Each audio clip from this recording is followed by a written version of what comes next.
Hi, I'm Jeanne Fiorini. Thanks for joining the TarotWorks Tarot Tip Series. Today we're going to talk about reversals, cards that come up in the reverse position. This is the bane of many a tarot reading, and it doesn't have to be the case.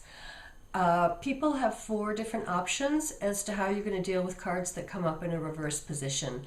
The first option is to totally disregard the whole notion.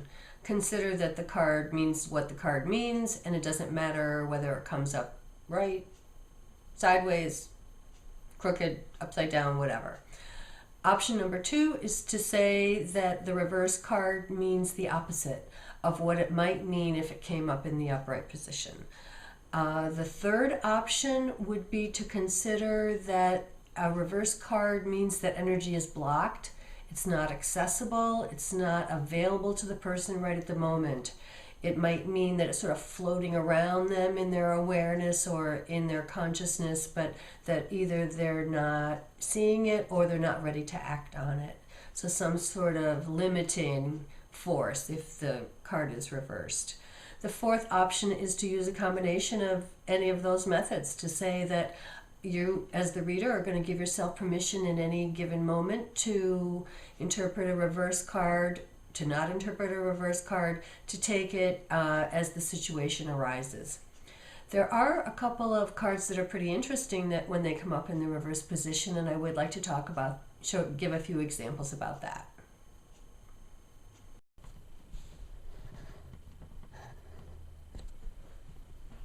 A card that I actually think of as very positive in the reverse position is the Three of Swords.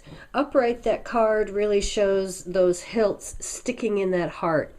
If we take the reverse position, those swords now are easily ready to fall out of that heart. So the hilts don't prevent movement any longer if that card is reversed. So sometimes I think of the Three of Swords reversed as an opportunity for healing, an opportunity to seal off an old wound and move forward with your life. Ace of Wands upright is a card that's very much about dynamic action, taking charge and taking control. Reversed, because it's a wand card, so it's a fiery card and a spark kind of card.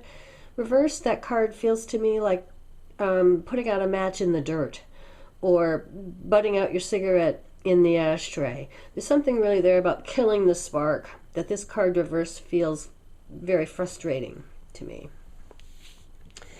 Ace of Swords, interesting that we have these dynamic aces here as examples, reversed being a little thwarted.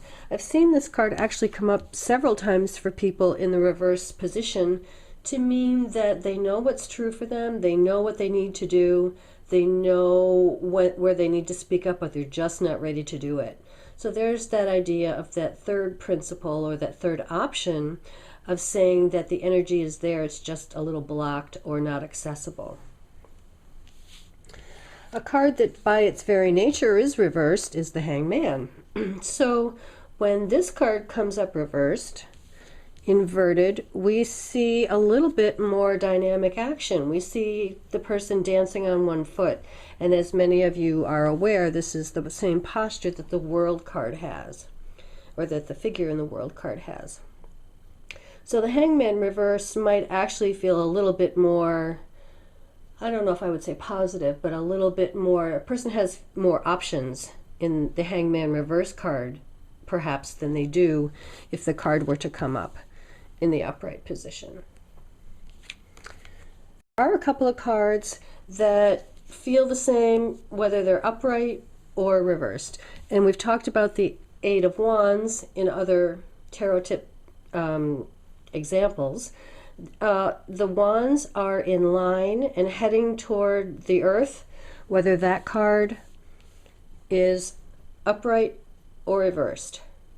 We're still aiming toward manifestation of something. And the similar thing happens with the Wheel of Fortune.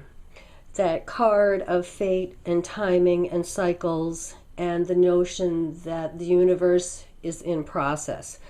Whether that card is upright or reversed, it still looks like the same image, which I think is true to the nature of that card, that when things are ready to shift, they're ready to shift, and it doesn't really matter which way we as human beings are looking at it. So all of that is just some food for thought. Use your own intuition when your cards come up, and don't let reversals become a problematic issue for you as a reader. Thanks for tuning in, and we'll see you next time.